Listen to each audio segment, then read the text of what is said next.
Story 1.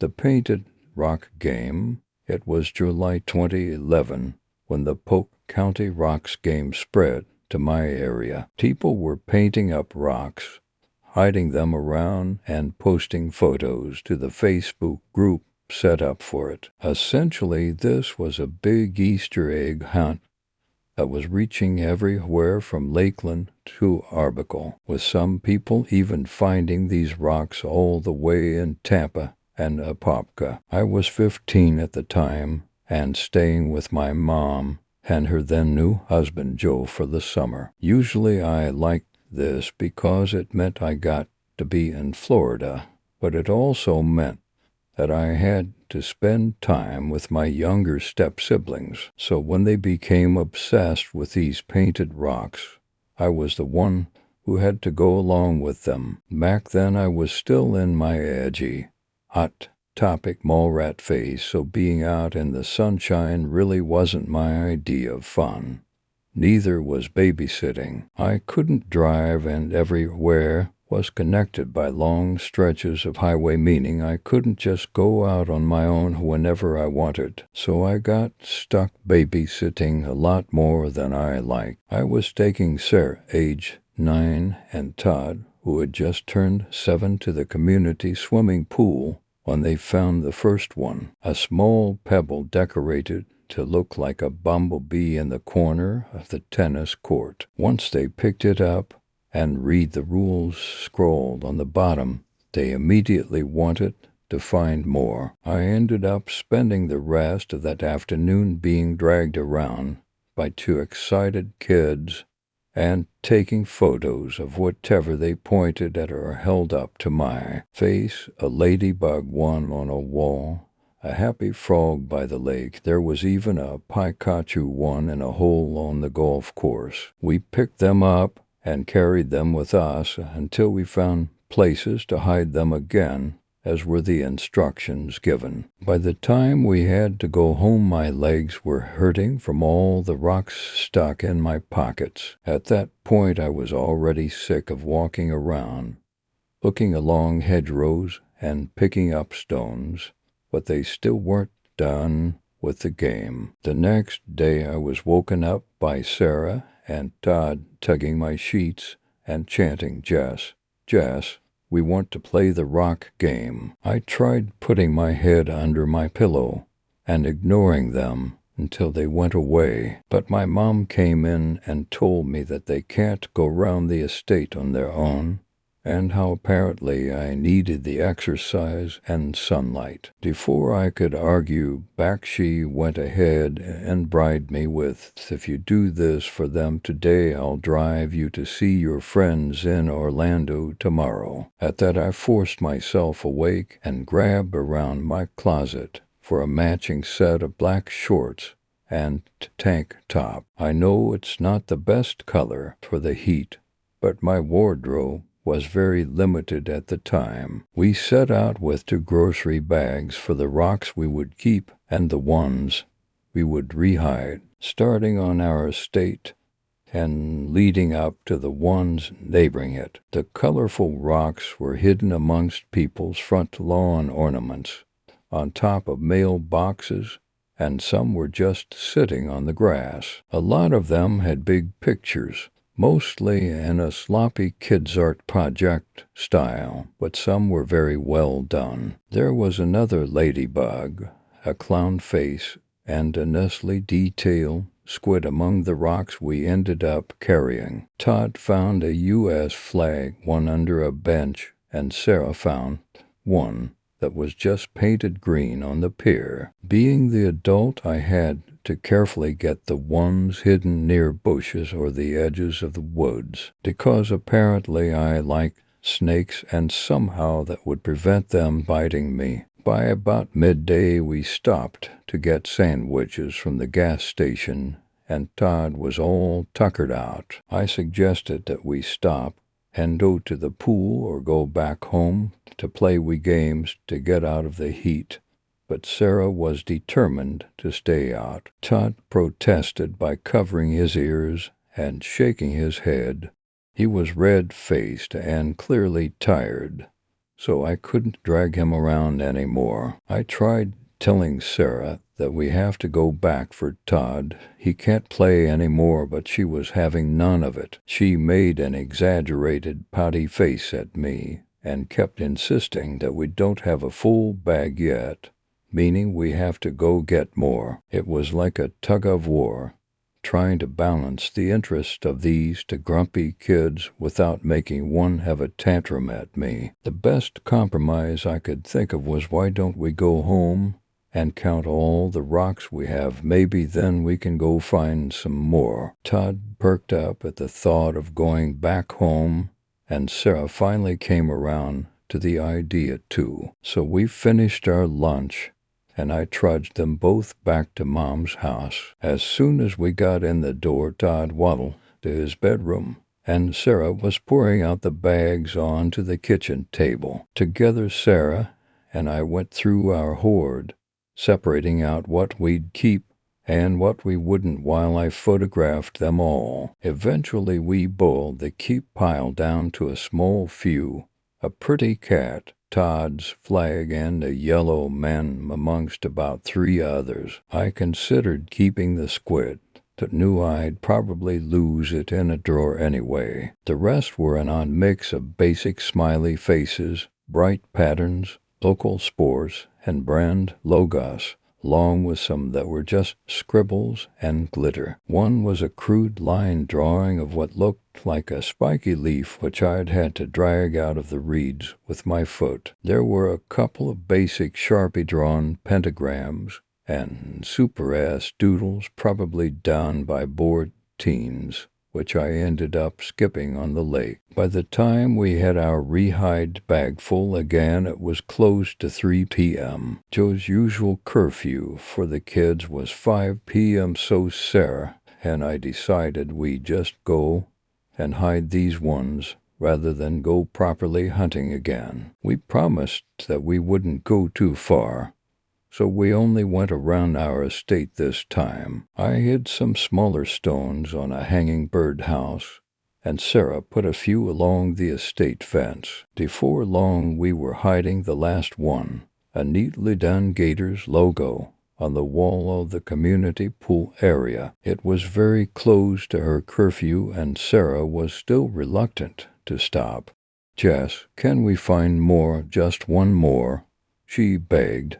But I had to tell her no. I was too worn out, and Mom would be so mad if she wasn't back. Sweaty and groggy, he marched home in time for dinner before both collapsing back into bed, fully drained from walking all day in the heat. That night I was woken up by a whispering voice saying, "Jess, can we find more?" I almost had a heart attack before jolting away to see Sarah standing there, fully dressed and waving a Disneyland tote bag at me.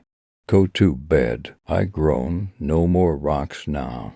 She stamped her foot and pouted at me before shuffling back out of my room. I got back to sleep pretty quickly and hoped the kids would forget about Painted Rock's game in the morning. When I woke up at 11 a.m. after a good long sleep, I thought I'd actually gotten lucky. Todd was watching Nick Jr. when I went to make coffee and bacon, and he didn't seem even remotely interested in doing anything else that day. I sat down on the couch next to Joe to eat my late breakfast while he played on his tablet and joked about how you make coffee in this house. You make it for everyone.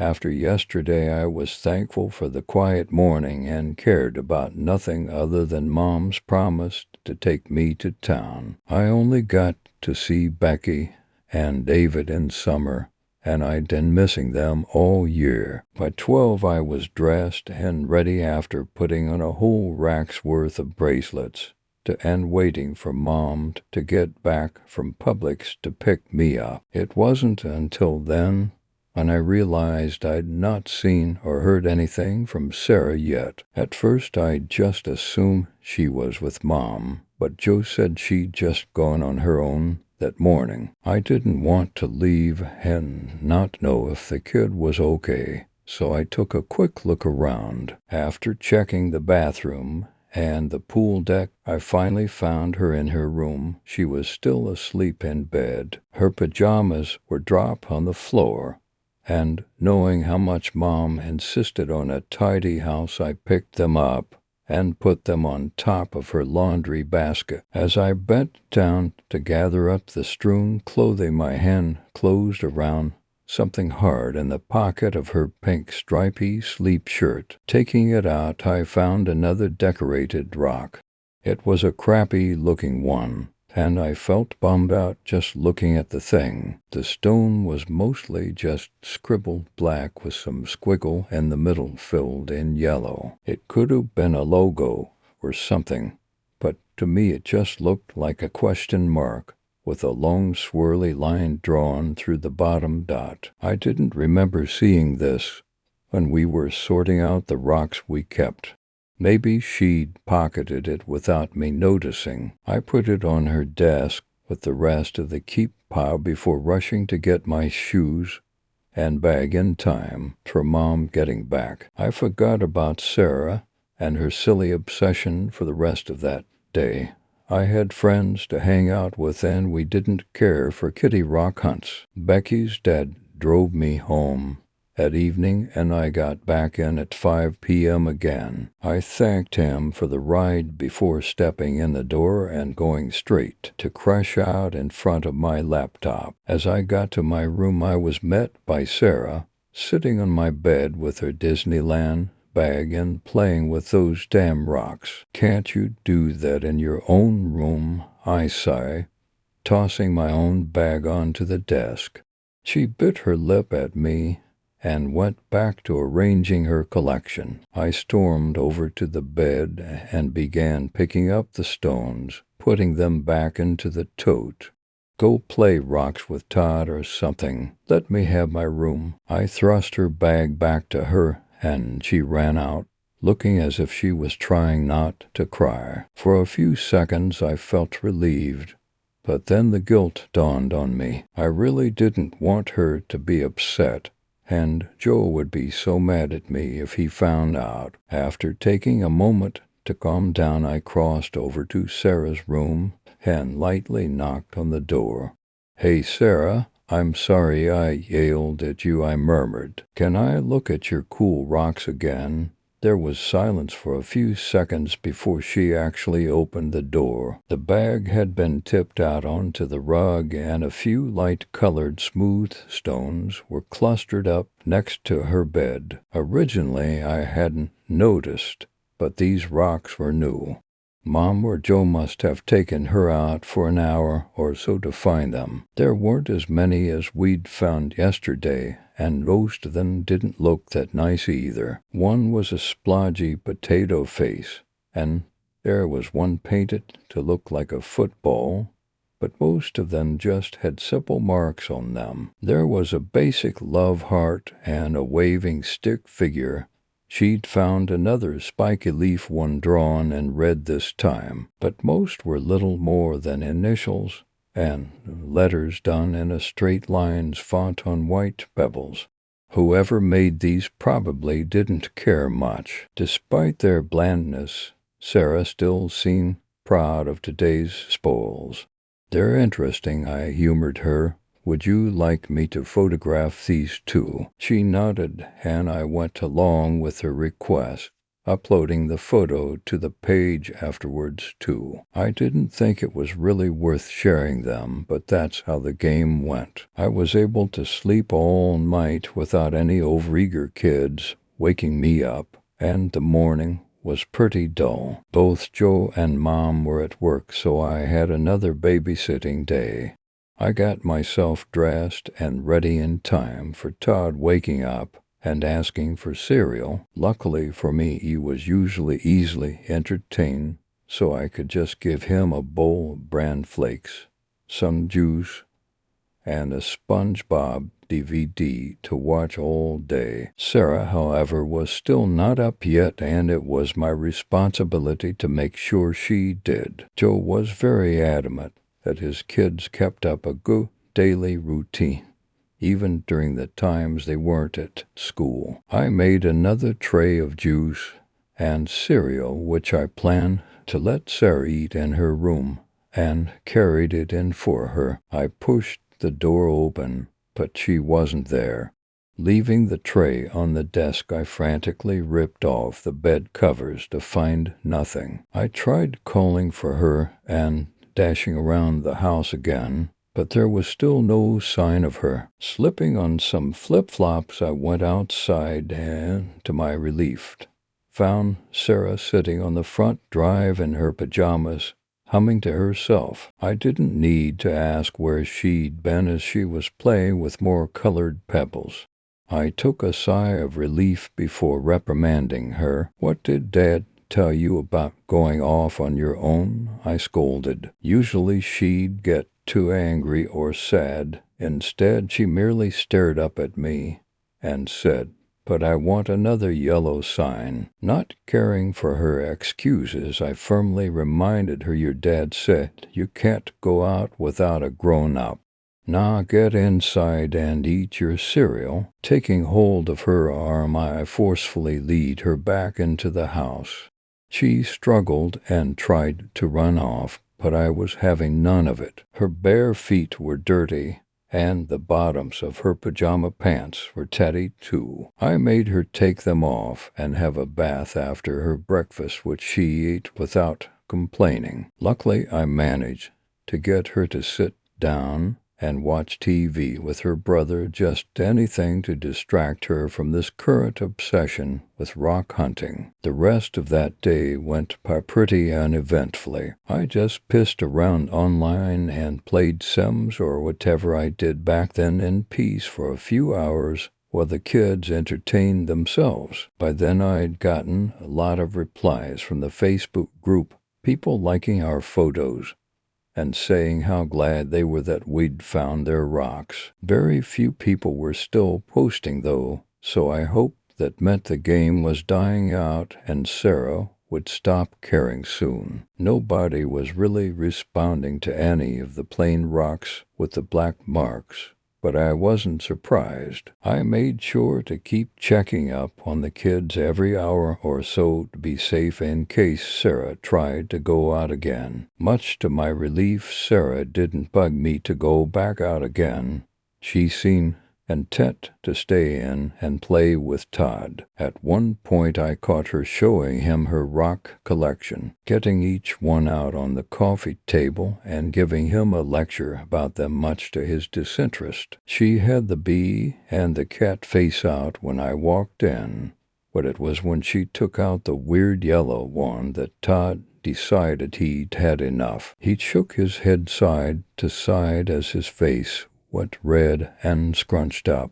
I had to act fast or else he'd start crying. Desperately looking for a distraction, I grabbed the crayon tub and paper pad from the kitchen side, saying, "Hey, why don't we sit outside and do some drawing?" Sarah was reluctant at first, but when I sat Todd down at the table on the pool deck and put down the big crayon tub, she came out and joined in. He was happily rushing random colors all over, and I really wasn't surprised that Sarah just drew her rocks. I lazily sketched out some band logos for a little bit, too.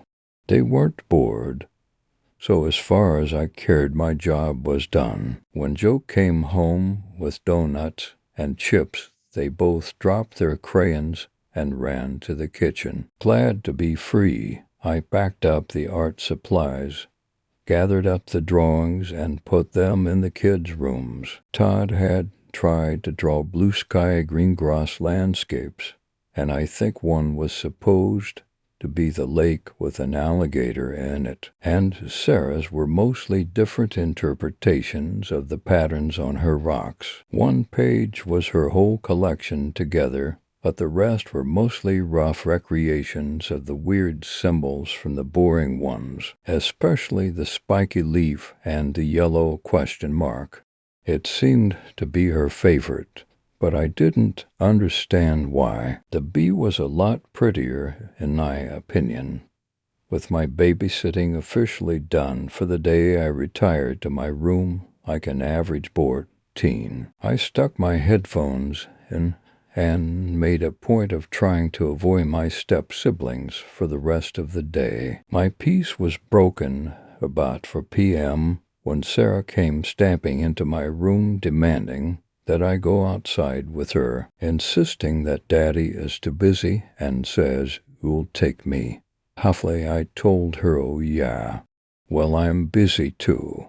No, you're not, she insisted, but I wouldn't let her have her way. She stormed back out again, threatening to tell her dad amongst some other mumbling. But she didn't come back at me again. I could hear her shrieking and arguing at Joe, but he must have taken my side and made her drop the issue, because that was the last I heard from either of them until dinner. That night it was heated up pizza and some salad, which is pretty bland but filling enough. When I got to the table, Todd was sat there being served a slice by Joe, and Sarah looked considerably mopey as she stamped her feet all the way to the kitchen, followed by Mom. She aggressively folded her arms and stuck her bottom lip out as her dad put a big helping of salad and a slice of classic margarita on her plate. "What's wrong, honeybee?"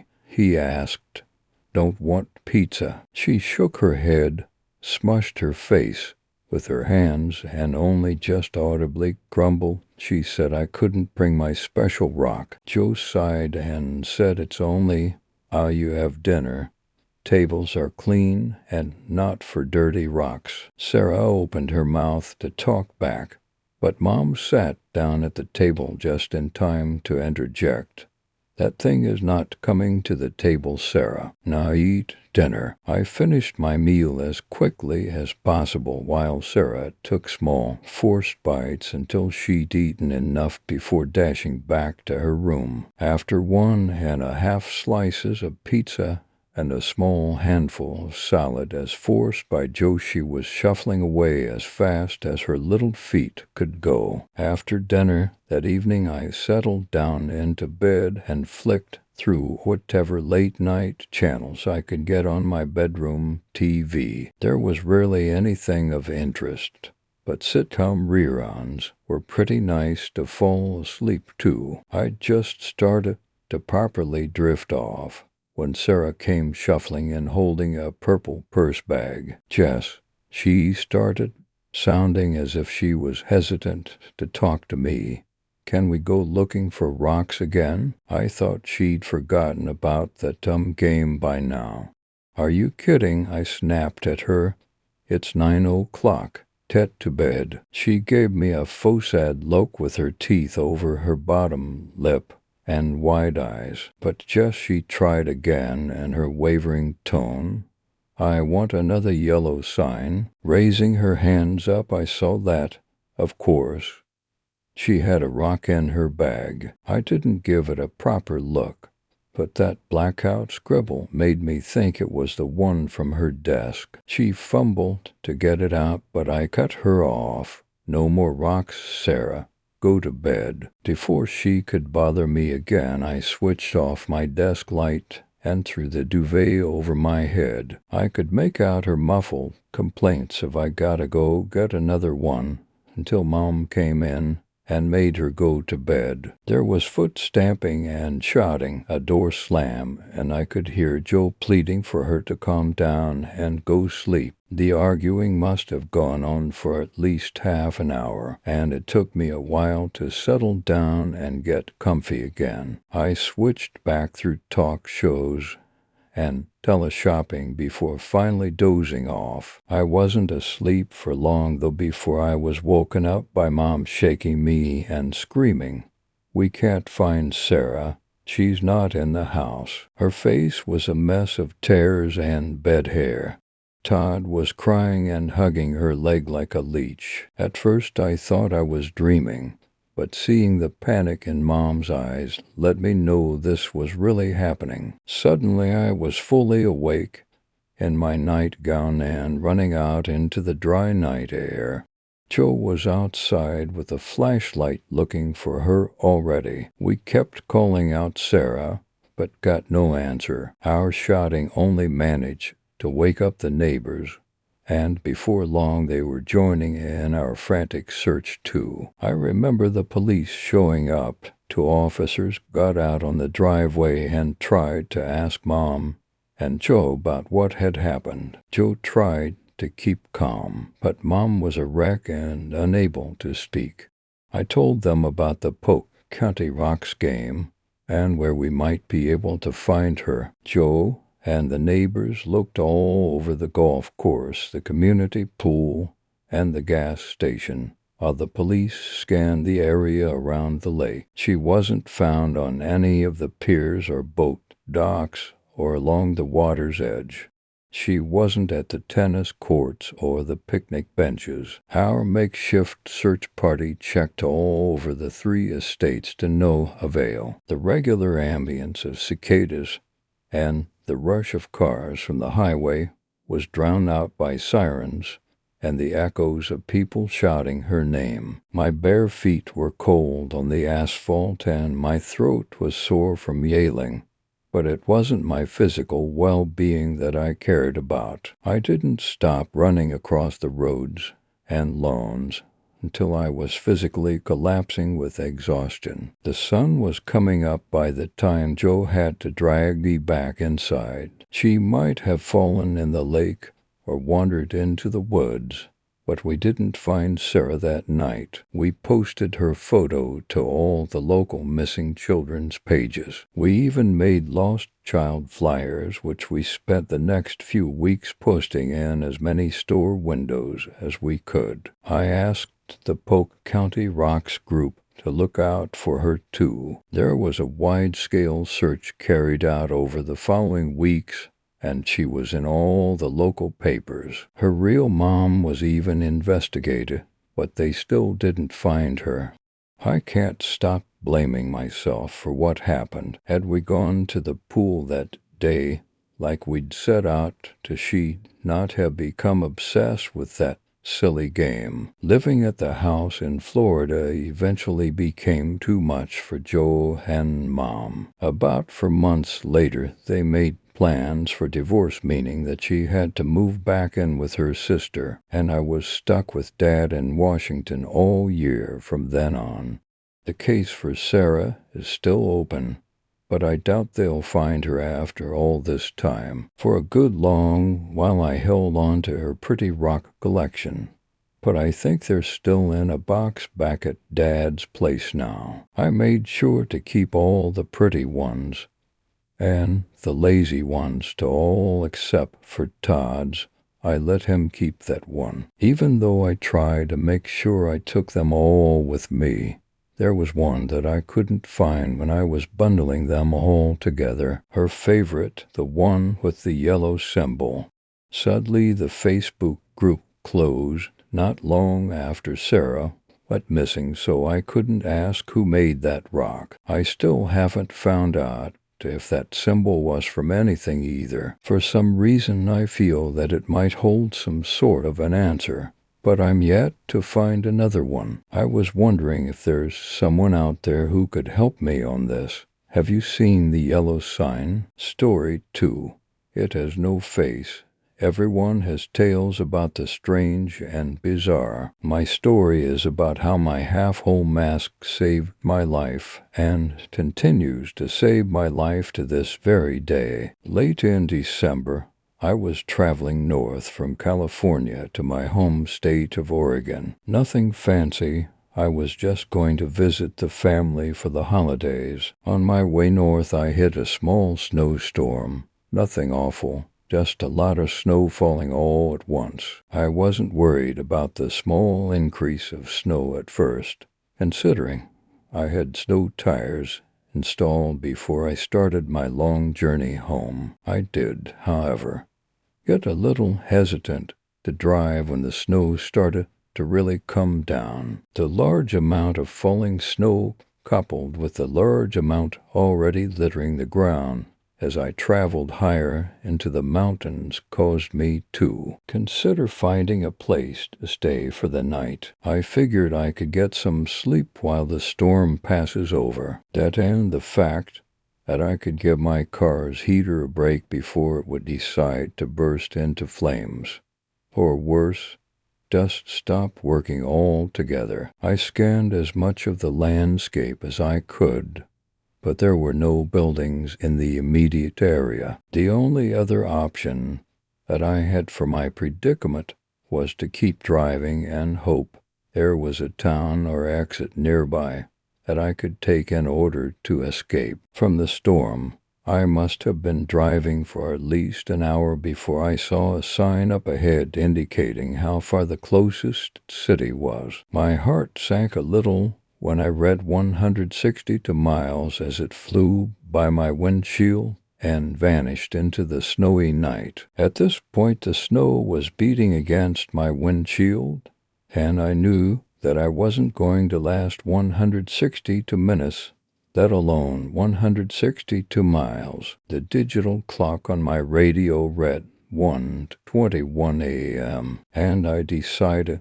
that the next turnoff I saw I would take and hope that I could find a neighborhood that will produce some results on my current endeavor. My thought process was either freeze to death in my car or stay the night at some random person's house. Weighing the two options in my head, I picked the only thing a sane person would pick and go with the house. Another 30 minutes flew by and still no luck finding a place to pull off.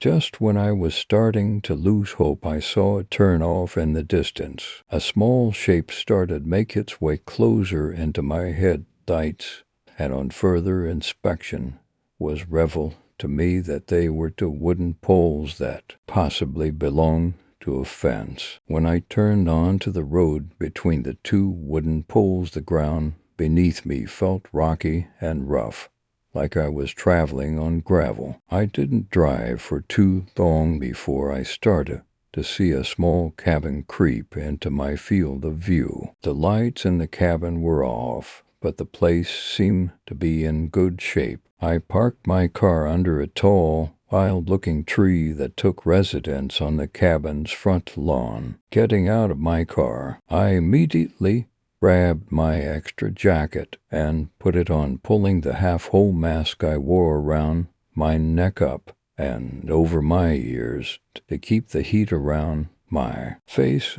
I put my cap on and trudged up to the cabin after putting my cap snug on my head. As I traveled through the cold, windy night up to what I felt was my salvation, I immediately regretted not getting any gloves for my hands. Despite the irritation I had with my hands, my face and the rest of my body were comfortably warm, so I didn't have much room to complain. I stuffed my frozen hands deep into my pockets and continued my journey across the cabin's lawn.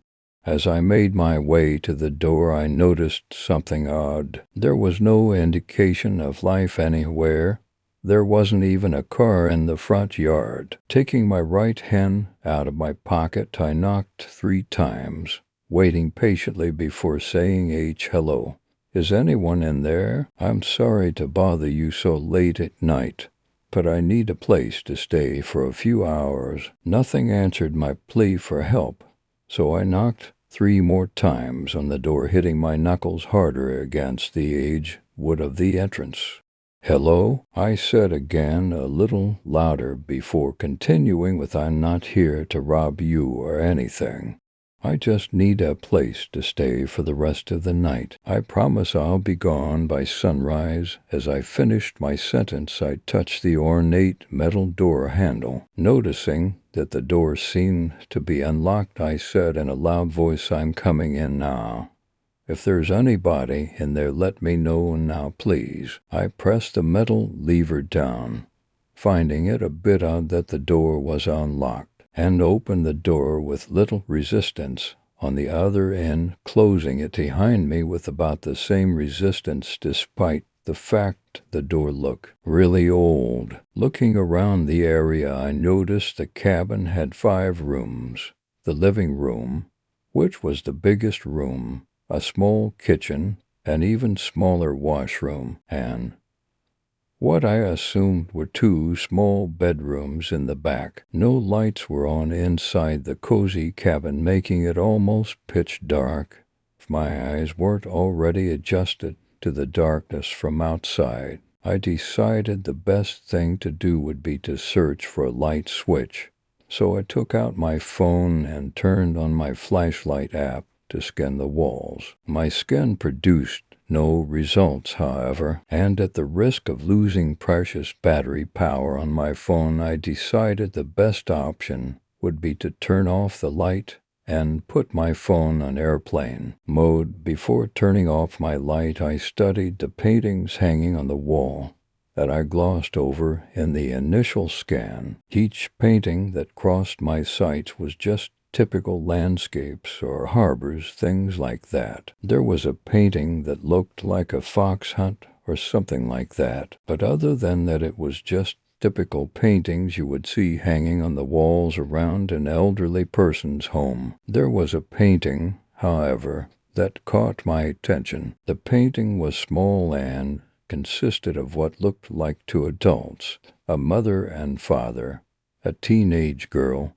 and a small child. The family captured in that painting were wearing what looked like Victorian-era clothing. I'm only guessing about the clothes. I mean, they could have been from the 1800s or the early 20th century.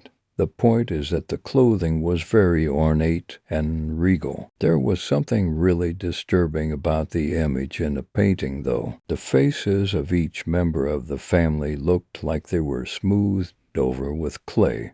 It's kind of hard to describe it, but the 3 family members looked like they had no facial features. By no facial features, I mean instead of the normal facial features you and I have, the 3 people in the painting had grooves of smooth flesh where normally you have an eye, nose, or mouth. The only person in the painting that didn't possess a blank face was the teenage girl, which had normal facial features for a teenage girl.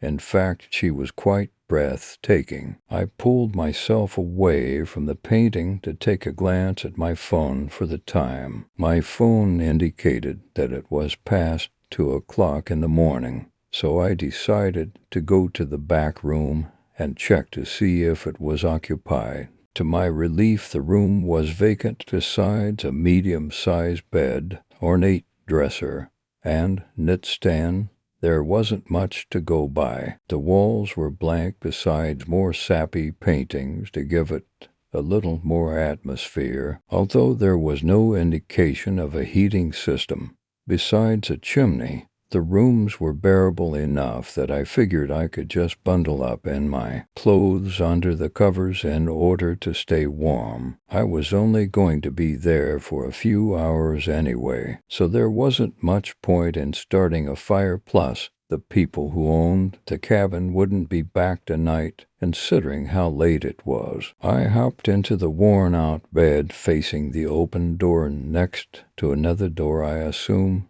was a closet, and pulled my half-whole mask completely up and over my face to make sure my head would stay nice and warm the rest of my stay. Pulling the fabric of my mask down slightly, I set the alarm on my phone for 4:30 a.m. and put it back down onto the knit stand. I covered my face again and bundled up tightly with the sheets, closing my eyes and letting dreamland take me away until I woke up after what felt like minutes later to the sound of scratching. My body froze as I heard the noise over and over again, softly coming from the closed door. I tried to relax myself by thinking that all the noise that I heard was just a rat or some other animal that was spending the night in the closet. While the cabin's owners were away, quietly I shifted onto my back, pulling my half-whole mask down slightly so a little slit appeared to giving me a small window to look at what was out there. I laid on the bed stiff as a board with my cap and mask covering my face in such a way that it acted like a visor, giving me a small peek at what was in the darkness. Thankfully, my eyes were still adjusted to the dark, which gave me a small amount of reassurance as I continued looking in the direction the scratching noise was coming from. The scratching continued louder and longer for what seemed like minutes, until just like that, it suddenly stopped. Silence filled the room again, but it wasn't a safe kind of silence.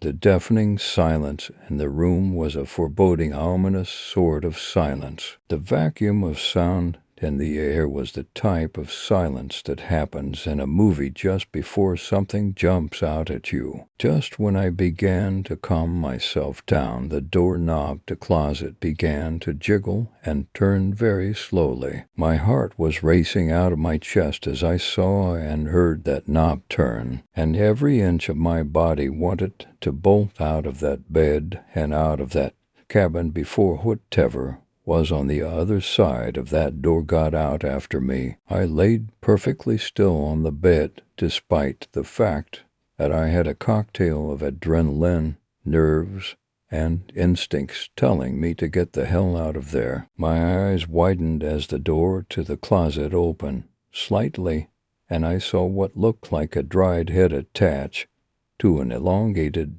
neck pop out of the opening, followed by a skeletal body. The thing that was emerging from the closet crawled on all fours out of the doorway and slowly made its way to the bed I was sleeping in. I had never been more frightened in my whole entire life as the thing stood up, almost touching the roof of the cabin, and looked down in my direction. The creature stood there studying me as I peeked through the thin slit in my mask, terror swirling around in my mind as I glanced up at the body of the creature. Looking at the creature's skeletal face, I noticed that it had no eyes in its eye sockets, which lead me to believe that it couldn't see me even though I could see it. Just when the idea of it not being able to see me started to give me a little comfort, the creature began to speak. Strange, the creature whispered softly as it continued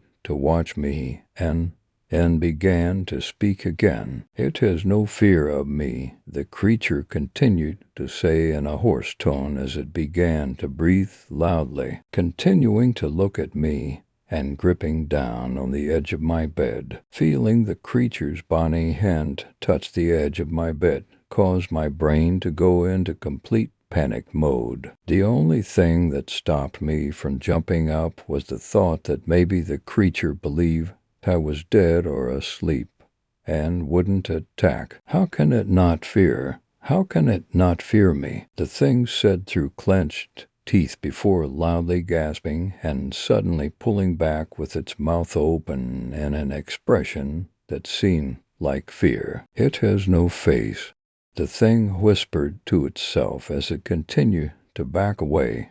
"It has no face," the creature said again, but this time louder than before and slightly more threatening. "It has no face," the creature shouted as it backed off further away from the bed. I heard the thing breathing loudly and quickly before calming down and slowly returning to the side of the bed. Leaning over me slowly, the creature continued to look at me before softly beginning to breathe on my face. I could smell its foul breath even through my mask.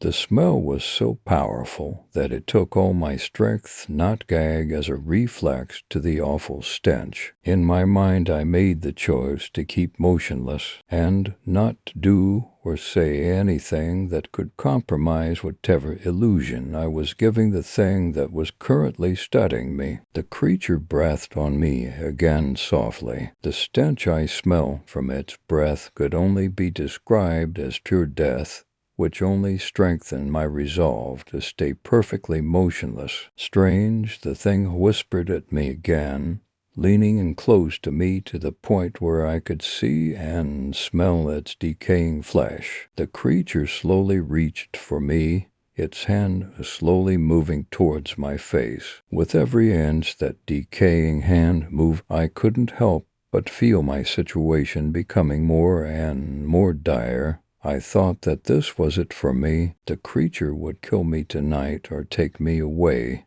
and torture me, then kill me, and no one would know what happened to me. No one would find my body out here, and no one would know my story. I could feel tears start to swell up in my eyes as I thought of everyone I ever loved be yanked away from me in this one moment. No face, no face, no face, the creature softly chanted as its hands crept ever closer to my face. I could hear the anguish in the creature's voice as it continued chanting over and over as it reached for me. As the creature's long, bony hand crept only centimeters away from my face, I braced myself for the worst, making the last thoughts I would ever have about the people who I loved. Just as I thought my life was all over, a sudden loud noise erupted from the room, filling the ear closest to the knitstand with a flood of beeps, and causing the creature to scream and jump back. As the noise continued, the creature threw itself back against the wall, shrieking uncontrollably in terror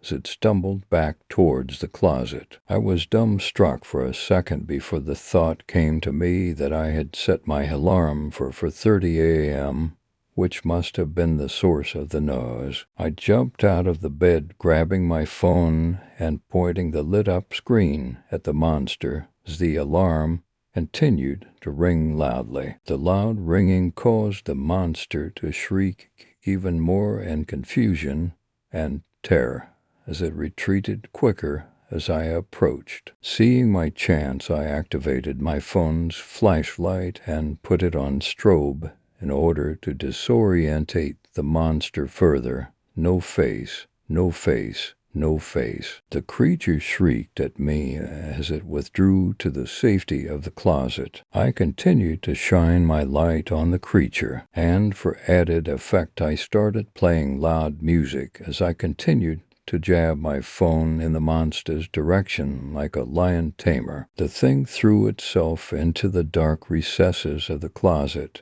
and I shoved the door back, locking it after I slammed it closed. The shrieks coming from the monster started to get fainter and fainter, like it was retreating deeper into the house. No face, no face. It has no face. I could hear the creature yell out as it got further and further away. After hearing the last retreating words of the thing that terrified me the whole night, I bolted from the cabin at breakneck speed, jumping into my car and floored it off the gravel road. I was shaking all over as I drove, and when I pulled my half-whole mask further down, my exposed skin was as white as the snow that littered the ground. I was so frightened by the whole experience. As soon as I pulled into the first town I saw, I parked my car and began to sob uncontrollably for a while. The experience that I had just been through would scar me for life. But as I wept in my car in the parking lot of a 7-Eleven, I couldn't help but start to laugh a little in between my fits of crying. I got through my ordeal without so much as a scratch on me. Well, besides the mental scars, I was fine. I was alive, and I didn't have to worry anymore. After I finished with my whole episode of crying and laughing like an insane person, I entered the store sniffling and wiping away the rest of my tears. As I continued into the store, the cashier looked up at me and traced my direction with his eyes before continuing with what he was doing. The store was mostly empty. Besides an elderly couple, I was the only customer in there. Had a rough night, the cashier said with one eyebrow cocked up while he scanned my items. You have no idea I said, looking out the window at the sunny winter day. "I noticed you looked a bit upset when you came in. What happened? Did you get dumped or something?" he said, looking up at me as the register computed how much I owed him. Looking at the young man behind the register, he seemed to be a little younger than I was. Although that doesn't say much because even though I'm 22, I look younger than my actual age. I looked at the cashier's name tag for a second before feeling that I had nothing to lose by telling him about the night I just had. The small name on his ID tag read Evan. And as I finished telling him my frightening tale, something odd happened. I expected him to burst out laughing or say I was the best liar he had ever talked to. Instead of doing any of that, Evan just stood there, his skin milk white as he stared at me with an expression so horrified he gave me the impression that he just witnessed someone get run over by a train or something. "Evan, are you all right?" I said, looking into his eyes. We both stood there quiet. "Doubly what?" "Oh, yea, it's just," Evan began to say before his thoughts trailed off due to the new feeling that we were both being watched. I began to feel eyes burn into the back of my head before turning around to see the old couple I glanced at when I entered the store beforehand. The old couple possessed the same horrified look that Evan had just a few seconds ago. They must have heard the whole story I told. After a few moments of silence, the old couple asked me what I knew about the cabin, to which I couldn't really say. I gave them the best description I could about what I saw. The couple proceeded to tell me about the cabin, how long it's been there, and that it was haunted by a presence so terrifying that the place was condemned and left to rot away after so many people disappeared there. They told me that no one who ever stayed in that cabin has ever been seen alive again, if they've ever been seen at all after their visit. One of my best friends stayed the night in that cabin, Evan said quietly as he stared off into the distance, but continued his thoughts with "I refused to go into the cabin. I knew something bad would happen if we went." I tried so hard to convince him that the dare was stupid and to not go in, but he refused to be labeled as a chicken and continued with the dare. Evan's eyes began to water as he continued with his story. I never saw him again after that night. I kept calling his house, but his parents still couldn't find him. We put out flyers and billboards, but we never had any luck. After a few days, we contacted the police, and I told them about the cabin. Evan began to choke down tears as he clenched his fist. They found him in the basement of that cabin, sprawled out on the floor. His eyes were surgically removed from his eye sockets, his nose was removed, and his lips. They were sliced off. When they found him, he was naked with an incision from the bottom of his rib cage to his pelvis down the middle of his body. All of the internal organs were extracted from his body, and to add insult to injury, his genitals were sliced clean off. But you want to know the worst part of it all. When the police did an autopsy on the body, they found that he was alive during the whole process. Evan winced as he remembered the whole gruesome sight and said they never found who or what did it. There was no DNA evidence to convict anybody. They didn't find the tools that made the incisions, and they didn't find anything. Evan clenched his fist tighter on the table before the old man, listening to our conversation, put his hand on Evan's shoulder to reassure him that it was going to be all right. As he comforted Evan, he looked at me and said, "People have been disappearing from that area for decades, maybe even centuries for all we know, but the bodies always end the same gruesome way.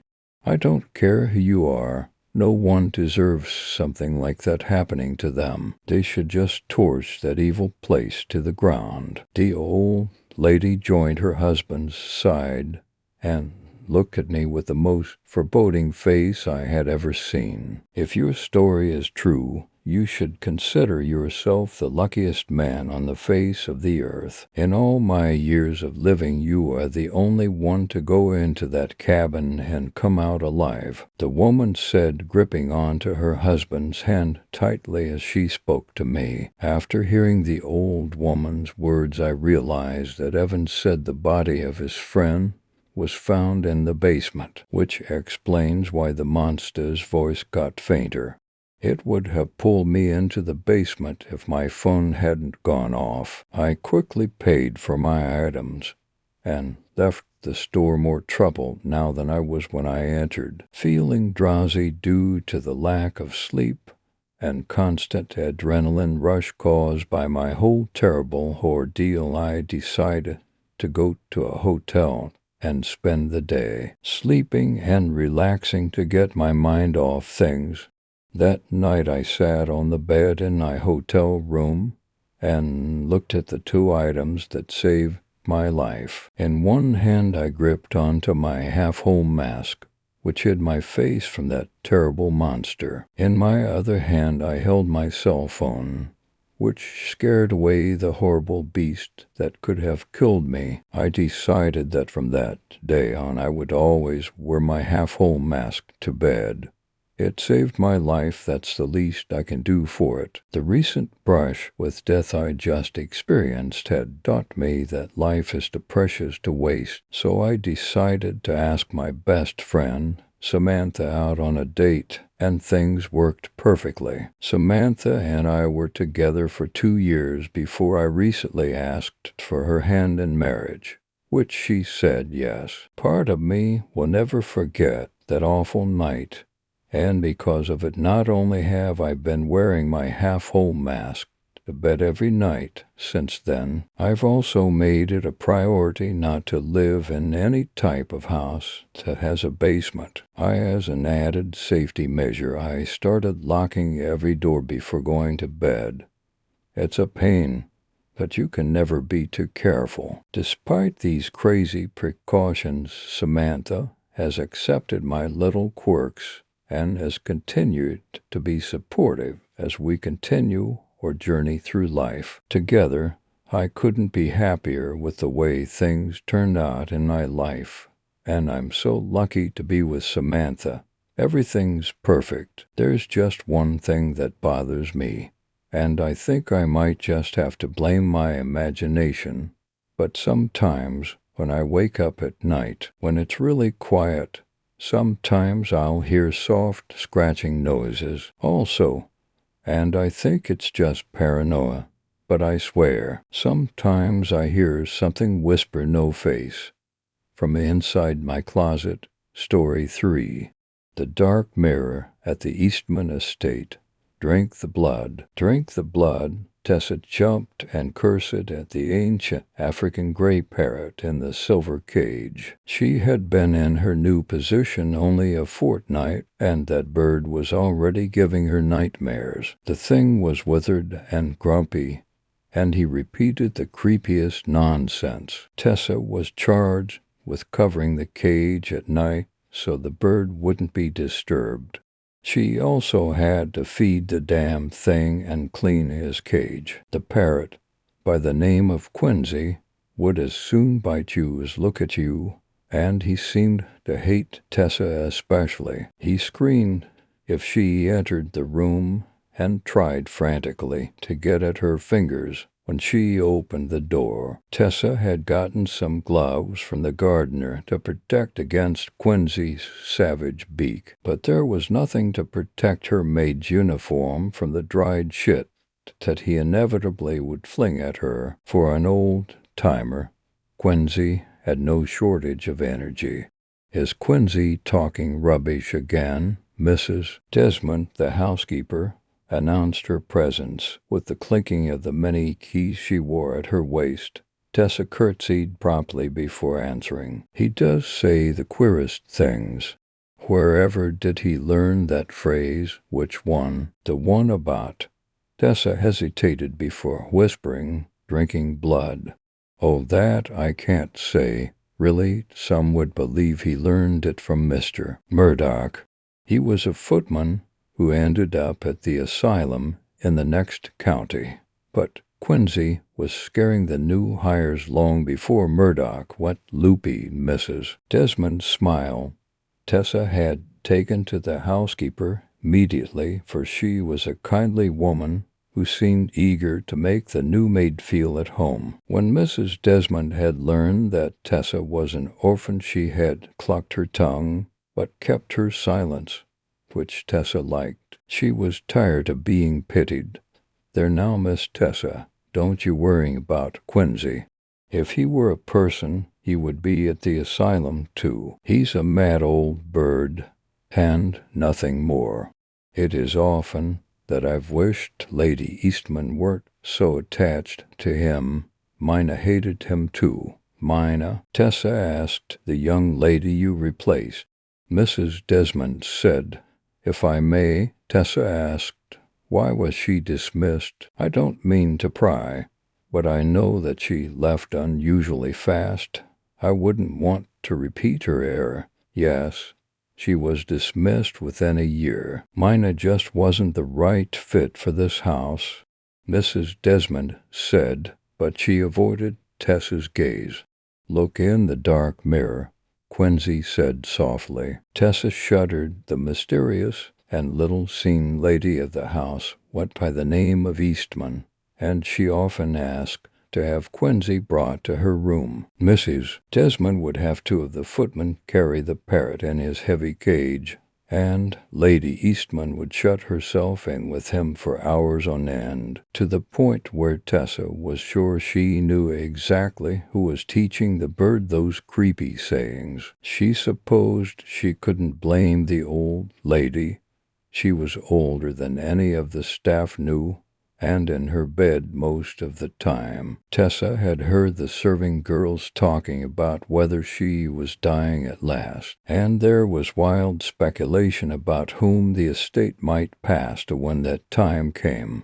No one knew whether Lady Eastman had any living relatives. She certainly didn't receive visitors, although she sent out and took in a great many letters from the post. Occasionally Tessa was asked to deliver the letters to the post office, although she didn't recognize any of the names.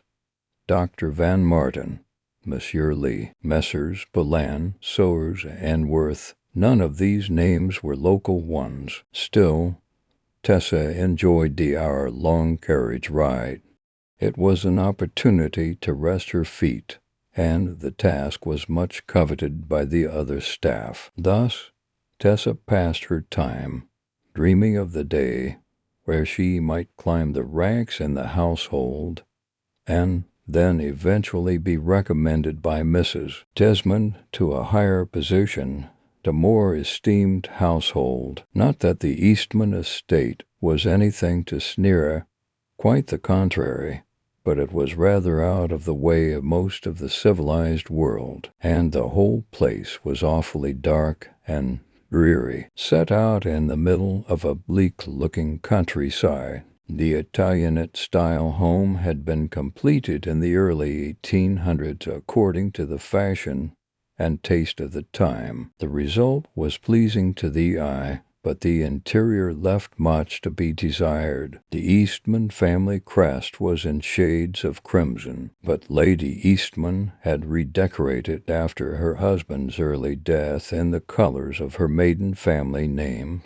which was Rookby. This meant a raven on a silver field, so that as a result the entire estate was draped in black and seemed to be in eternal mourning. Lady Eastman had never remarried. As the summer started to fade into autumn, Tessa found that she had grown comfortable with the routine of her new position. Mrs. Desmond would give her a few keys in the mornings, which would open the rooms that she was assigned to clean. Usually these were guest rooms that were hardly ever used, but they were kept in working order just the same. Tessa would dust or sometimes air the bedding if it had been a while. The estate was enormous, and Tessa sometimes found herself lost while looking for a particular chamber. One morning, Tessa was given only one key and instructed to clean the study on the 4th floor and to check the books for signs of decay or rodents. She tried to mask her displeasure, but Mrs. Desmond frowned. "No sour faces, Miss Tessa. You've escaped silver polishing duty." Tessa swallowed the reply that was on her tongue. Since Mrs. Desmond was her superior, but she actually enjoys silver polishing. Tessa was usually assigned with at least one of the other staff members, and she enjoyed talking with them. They all had such interesting stories. Cleaning the study promised a day of solitude and boredom, and a lot of sneezing. However, when Tessa found the door she was looking for, she discovered that it was open a crack, although there was no light within. She couldn't say why, but Tessa felt nervous as she pushed the door open. The blackness of the room seemed to swallow any light from the hallway, and she realized that the drapes must have been drawn shut. Strange for the door to be opened. Had no one noticed it? Any room that wasn't used regularly was always locked tight upon Mrs. Desmond's orders. Taking a deep breath, Tessa strode across the room and threw open the drapes. A high-pitched shriek burst from one corner of the room, and Tessa nearly fainted with shock. Turning, she beheld a skeletal figure in a dusty armchair, arms crossed over its face.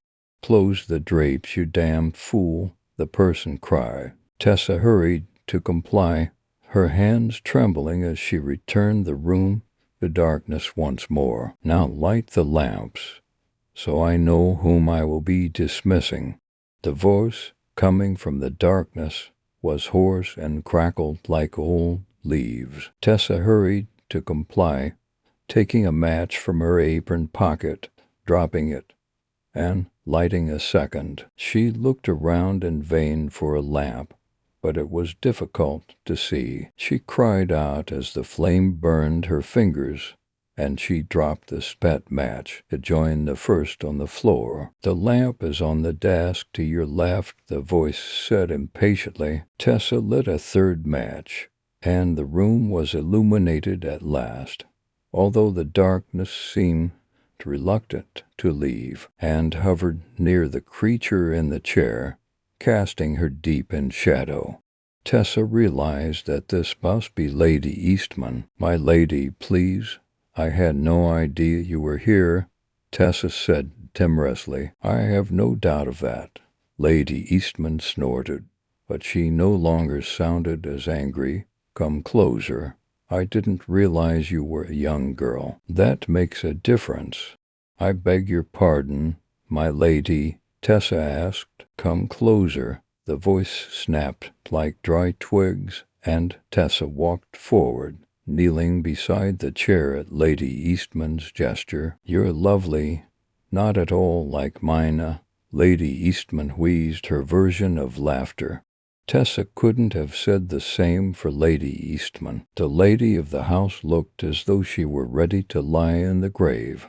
Pale skin was stretched too tightly on her small face. Her eyes were heavily shadowed, and there were only a few wisps of hair clinging to her scalp. A silver dressing gown in beautiful heavy fabric draped over her thin neck and sagged back from her spare shoulders. Tessa noticed black ravens embroidered on the collar. "What is your name?" Lady Eastman asked. "I'm Tessa." "Tessa," Lady Eastman repeated, as if tasting the word. "What an unfortunate name you have, but it's common enough and will have to do. Now tell me, lovely little Tessa, are you a little slattern like Mina? Do you enjoy male company?" "No, ma'am," Tessa replied slowly, feeling shocked. "I haven't had the occasion to meet many gentlemen."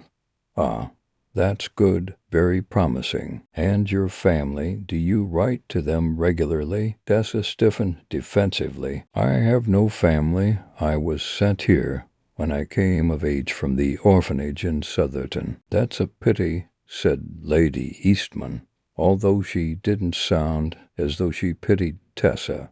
Did you learn to read at all in the orphanage? Oh, yes, I'm quite fond of reading. Tessa said it was one of her few pleasures, and she half hoped that Lady Eastman was about to offer her the use of the library or something similar. Very well, that is all I need to know. Be a good girl and go fetch Mrs. Desmond for me. Tessa was very glad to take her leave, remembering only at the last to dip a curtsy to her employer before retreating. She found Mrs. Desmond easily enough, overseeing the kitchen, where the cook was complaining about the quality of the sugar. Mrs. Desmond's eyes opened wide when Tessa explained what had happened, but she nodded and left quickly enough after being told that she had been summoned. Before departing, she told Tessa to assist Regan in polishing the silver, which Tessa was happy to do. But when Mrs. Desmond returned, she had a queer look, and said that it was Lady Eastman's wish that Tessa attend her in her bedroom every morning and read to her. Regan's eyes were like saucers when she heard this, and Tessa felt sure that she looked much the same. True, she had hoped Lady Eastman would bestow some kindness on a fellow bibliophile, but the idea of reading to that frightening old woman made Tessa cringe. Later, Tessa would think back on Mrs. Desmond and how she had not been her usual self when she gave these instructions. The housekeeper would never converse in a friendly manner with Tessa again. Lady Eastman's room was in the west wing of the house on the 4th floor. The window to her bedroom overlooked the gardens, but the curtains were always shut tight, so she saw neither blooming flowers nor bloody sunset. Mrs. Desmond said that many years ago Lady Eastman had kept the window open day and night, but had preferred to keep herself shut in almost total darkness after the death of her husband. Tessa eased open the heavy door to Lady Eastman's room and closed it behind her, as she had previously been instructed. Someone, probably Mrs. Desmond, had already been in to light some of the lamps and start the fireplace. Lady Eastman was settled back against her pillows in a large four-poster bed, and she smiled as the young maid entered. Quincy stood on the far side of the bed in his cage, uncharacteristically quiet. His glittering eyes watched Tessa too. "Well, how do you like my bedroom?" Lady Eastman asked. Tessa looked around.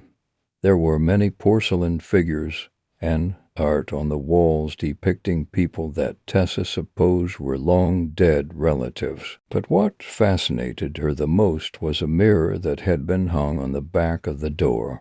It was framed in silver and studded with opals. The face of the mirror was a smoky black, and Tessa thought that it must have been saved from a fire. A strange thing to have in one's bedroom, though, since it cast no reflection.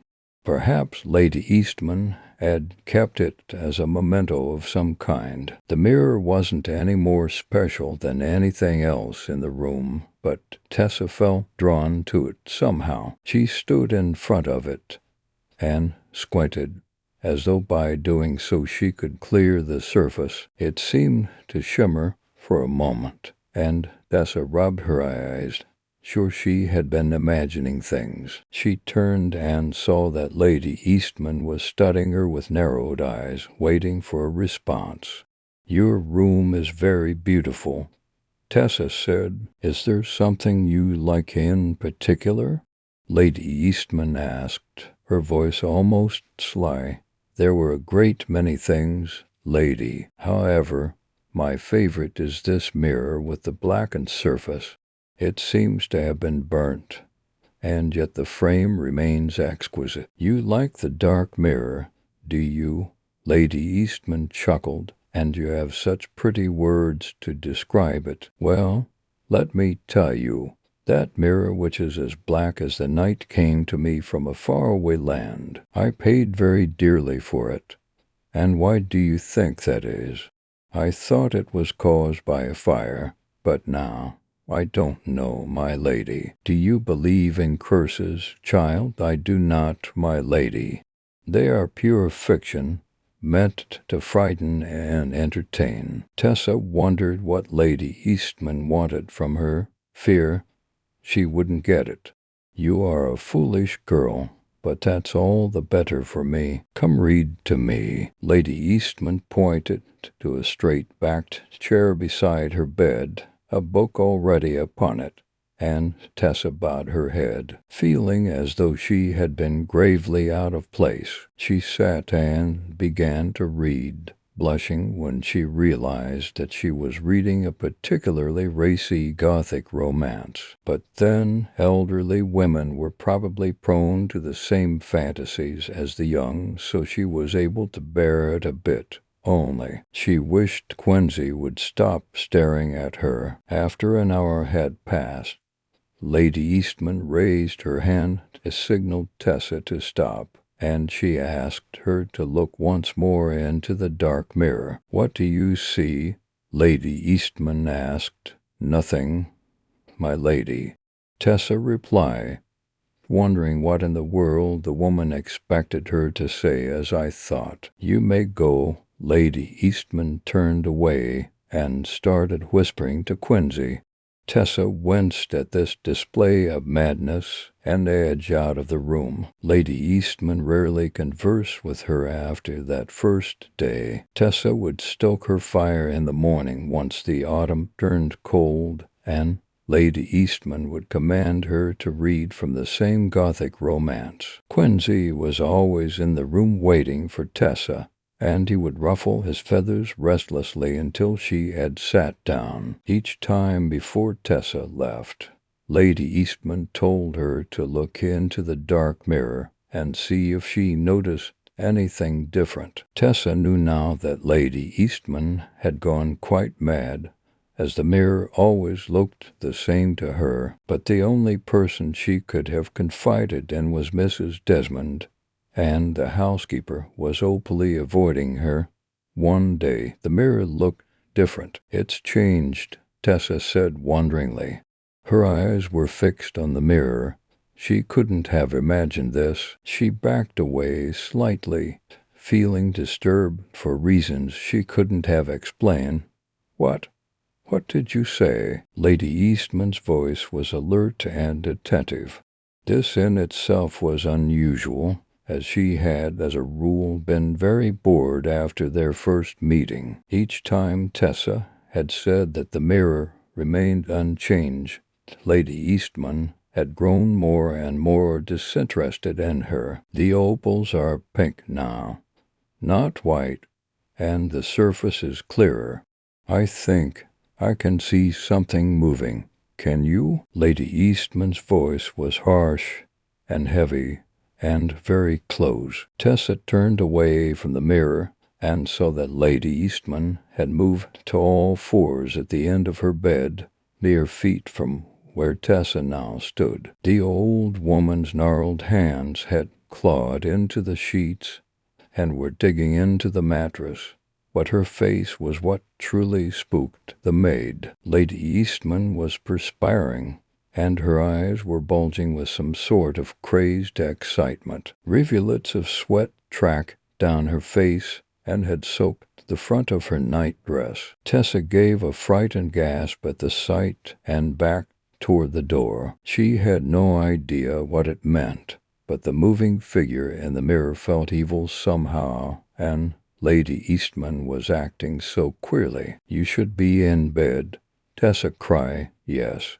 Yes. Lady Eastman sat back suddenly on her knees, her eyes closed, and when they opened they had a frighteningly distant look. It was as if she had suddenly come back from a journey to the edge of the universe. A thin line of saliva escaped from the corner of her mouth. Tessa found that she was shaking, and she tried to steady herself. "My apologies." Lady Eastman gave Tessa a strange smile. "I am told that I am not always myself these days. Never mind the mirror.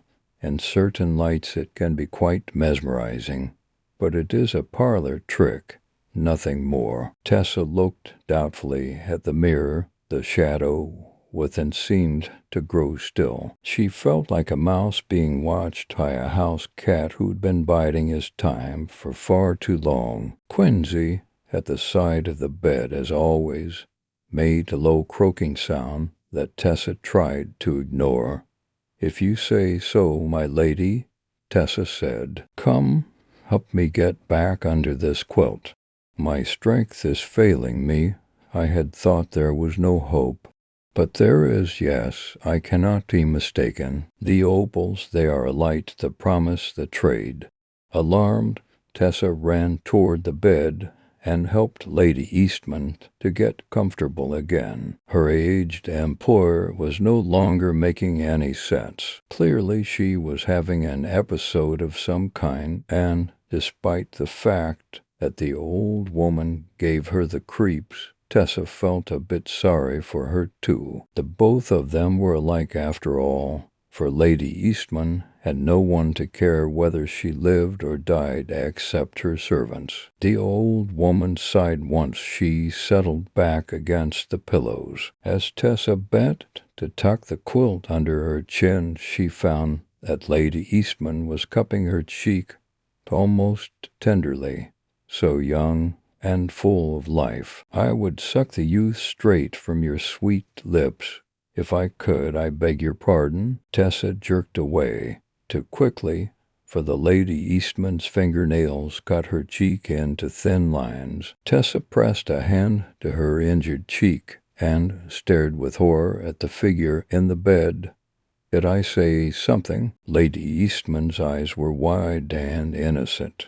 She truly was mad after all. "Not at all, my lady. Please get some rest." Tessa bowed and exited the room, but not fast enough to miss what Quincy said next. "Drink the blood." Tessa began dreading her hour in Lady Eastman's room after that. The mirror no longer moved for her, but the figure in it was still there, and it seemed to change positions. The opals were always darkening in color to the point where Tessa believed she might be catching the madness from Lady Eastman. Of course, Lady Eastman herself was bad enough. Even Quincy was preferable company, and compared to that creepy old woman. Although he hadn't warmed to Tessa at all, despite all the time he spent listening to her voice. "He won't warm up to you, either," Regan warned her one afternoon. "That bird, he doesn't like the new girls. Well, I'm not a new girl anymore." Tessa had protested, and the next moment Mrs. Desmond had cleared her throat loudly, and the girls' conversation had ended there. Tessa thought that Mrs. Desmond had grown even colder toward her in the last month or so, and she couldn't help feeling hurt by it, for she noticed Mrs. Desmond was on friendly terms with everyone else in the house. One morning, while on her way for her reading session, she overheard Mrs. Desmond conversing with Lady Eastman in the ladies' room. "I suppose you will need me to clean up," Mrs. Desmond was saying. Her voice was very informal for someone who was speaking with her employer. Tessa paused, too intrigued to interrupt. "Yes, it's nearly ready, and the bird. Quincy has spoken with the creature and is in agreement. He said today is soon enough." The girl's voice and face has piqued the creature's interest. "I was worried at first. It took such a long time to awaken." Lady Eastman was speaking with more urgency now. "That settles it, then. said Mrs. Desmond. Tessa clamped a hand over her mouth in horror mixed with amusement. Mrs. Desmond was pretending the bird could talk. Was she pandering to Lady Eastman's ravings? Or did she share the madness the conversation had turned so strange? I will expect my share of 10 years, as before, for my silence, Mrs. Desmond said crisply. As you wish. Just make sure the floor is empty. No need to remind me of that. The others have been sent to air out the bedrooms in the guest wing. They'll be busy for hours. Of course, I'll need to start dismissing some of the younger girls who didn't work out. Tessa had little warning. The carpet muffled Mrs. Desmond's footsteps. The door opened suddenly, and Tessa had to pretend to be surprised. Evidently she wasn't a good actress, because Mrs. Desmond's eyes grew narrow at the sight of her. Have you been here long? The housekeeper asked suspiciously. Not at all. I was just a bit late this morning. Tessa lied. Come in, then. Tessa hesitated, but Mrs. Desmond pulled her into the room and shut the door behind them. She made no move to leave. Tessa saw that in the chair where she usually sat, instead of a book, there was an open box with silver knife that glinted in the lamplight. Well, stoke the fire, girl, Mrs. Desmond commanded. All the warmth had gone from her voice, and she was quite the stranger now. Tessa performed the task clumsily. She was nervous at this change of routine, and she keenly felt the eyes of Mrs. Desmond and Lady Eastman on her back all the while. Quinsy made a small hissing noise as the fire sprang to life. Please, it's finished. May I go now? Not until you look into the mirror. Mrs. Desmond said quietly, You knew Lady Eastman kept asking me to do that. Tessa was confused. She looked to Lady Eastman, who was rising from her bed with difficulty. Mrs. Desmond made a move as if to help her. Never mind that, Lady Eastman rasped. Get to it. I'm feeling weak. Mrs. Desmond shoved Tessa toward the mirror as Lady Eastman came to stand behind them. The opals had gone black, with streaks of red veining their surface. The last of the smoke that had clouded the surface began to recede. To her horror, Tessa realized that she could see what was in the mirror clearly for the first time, and it was not her reflection that was shown. A horned creature of darkness and flames stood on cloven feet, its clawed hands pressed against the glass. The body was upright and manlike, but the face was pure animal, and seemed to shift as she looked. As Tessa watched, feeling rooted to the floor, it opened its mouth and gushed out dark smoke that somehow floated into the room. It spoke gutturally in a language that Tessa did not know. A strange voice spoke with it, and Tessa realized that Quinsy was mimicking the creature, speaking the words in unison. Tessa screamed. Open her vein, Mrs. Desmond roared as she grabbed Tessa's arm. Tessa struggled, and her eyes widened as she saw that Lady Eastman was holding the silver knife. With great effort, Tessa twisted and drove her knee into Mrs. Desmond's stomach. There was a great whoosh of air as Mrs. Desmond recoiled, and Tessa cried out as she felt a sharp pain in her back. She flailed and managed to connect her elbow with Lady Eastman's nose. It made a sickening crunch, and the old woman cursed. Tessa reached for the doorknob, waves of pain coursing down her back. She was sure she had been stabbed. It didn't matter. She had to flee, but the figure in the mirror was reaching toward her. Its fingers impossibly breached the surface and radiated heat as they reached for her face. She felt her flesh crisp and burn, and all she could smell was smoke. Tessa ducked in through the door open, fleeing into the hall. Mrs. Desmond was shouting her name angrily, but Tessa was already halfway down the stairs. There were so many flights of stairs, and all the while she heard footsteps behind her. Horribly, she thought she heard the sound of hooves as well. Tessa stumbled once, twice, and made it to the front door. She ran into the chilly late autumn air, out into the desolate countryside. She couldn't let them catch her. Story 4.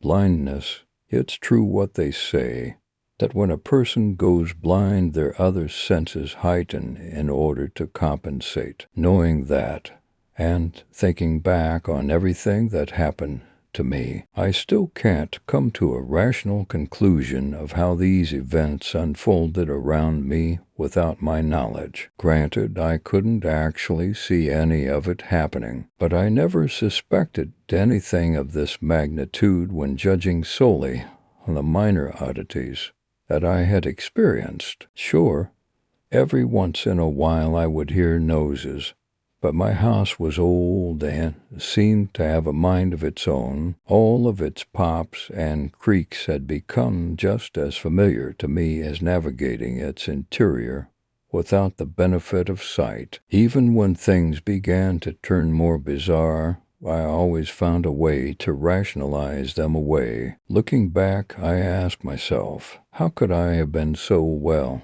for lack of a better word, blind? My mother had tried to convince me not to move into the house alone. Sarah, a young blind woman, shouldn't be living all by herself, she'd said, but I wanted to, I needed to prove to myself that I was strong enough to do it. Besides that, as a 24-year-old, I didn't want to live with my parents forever, and I sure didn't want to wait around for a nice man to marry and move in with. That may never happen. Having lost my sight at an early age due to a freak accident with industrial strength cleaning chemicals, I knew all too well the nuances of learning to create a mental map of my surroundings. When I first moved into the old house, I used my cane exclusively. I waved it back and forth in front of me with every step I took. I knew roughly where all the furniture was, since I was the one that directed the movers on where to put everything. I employed the cane for nearly a week, using its tip to develop a mental image of the layout. The learning process was slow and clumsy at first, but I eventually got to the point that I was able to shed my cane after several days and began walking cautiously with my arms extended. I progressed further and became familiar enough with the territory that by the end of the first month I was able to walk freely without the use of my cane or arms or any other aid.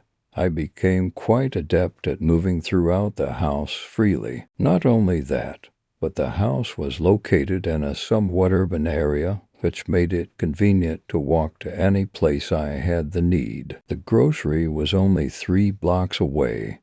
There was a department store across the street from that, and a bank and coffee shop just a bit further on. I got used to listening to the flow of traffic and timing the lights in my head so I would know when the walk and don't walk signals were lit. Occasionally, a kind stranger would offer to take my hand and lead me across. I would thank them, and we would part ways once we were safely on the next sidewalk. In those days, I was working from home making phone calls to patients that had recently been discharged from the hospital. In essence, I was being paid by the hospital to administer surveys that were then used to improve their services. The hospital was kind enough to provide me with a laptop computer that contained several different voice command software applications. I spent my days transcribing the recorded phone calls by speaking the customer's answers into a microphone and having the data fields automatically populate accordingly in the program. The first odd event that I remember was on one particular day, and I got up from my work desk for a lunch break. As I was headed into the kitchen, I kicked an object in the middle of the living room floor. I heard it slide a short distance on the carpet. I knew that I hadn't left anything in the way of my path, as I had just been through there not even an hour ago.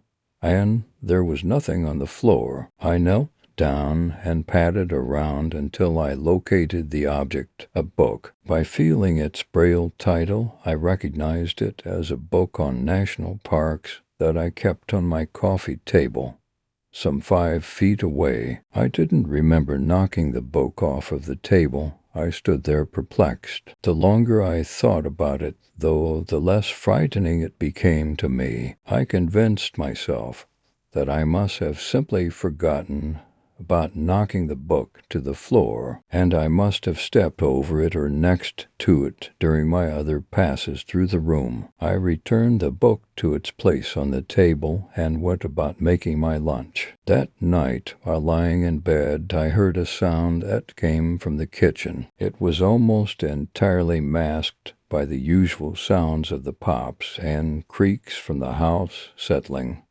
but I definitely heard it.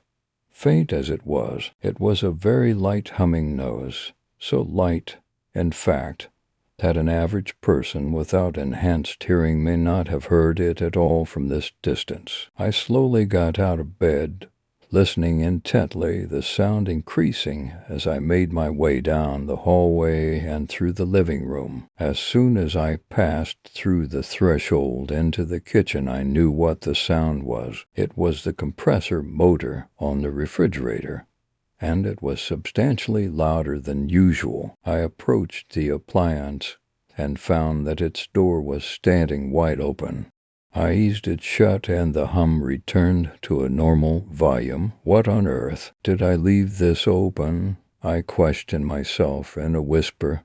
Maybe it didn't close all the way the last time I swung it shut, I thought. I returned to bed, but had trouble finding sleep. My mind wandered and questioned how I could have overlooked the fallen book and the open fridge door when they'd first happen. The next morning, I decided to go have breakfast at Espresso Express, the little coffee shop up the road. They served excellent coffee, and you could also get a ham and cheese croissant meal that was to die for. That alone was worth the effort of showering, dressing, and leaving the safety of the house to be plunged into a buzz of whizzing traffic, honking horns, and people clamoring on the sidewalks. On that morning, a gentle stranger helped guide me across the intersection just ahead of the coffee shop. I said, "Thank you," as they released my arm,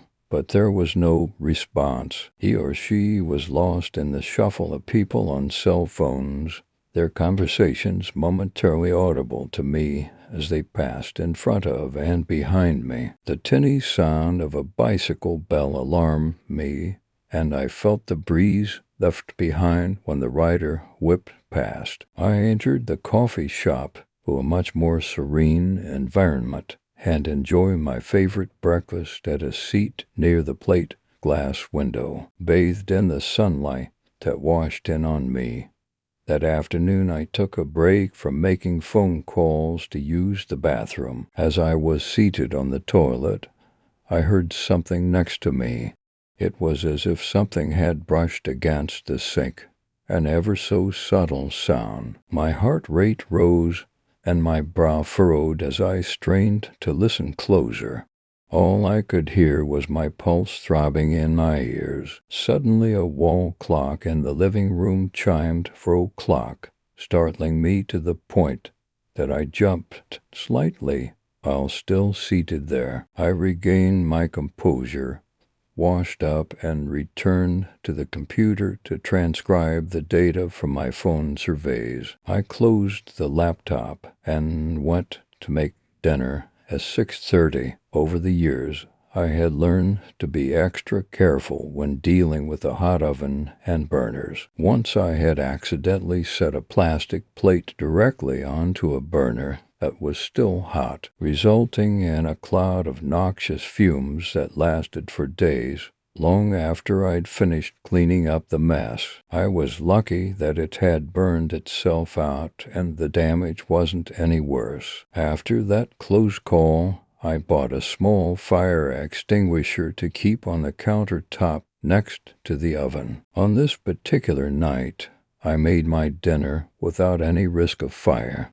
However, the undertaking wasn't completely without incident. As I proceeded to make dinner, I discovered that the canned goods I needed for the recipe were missing from the cupboard. I have always kept my canned goods in very specific places on the shelf, so that I would always know what was what without the benefit of being able to see the labels. I don't remember using up the items I needed that night, but apparently I already had.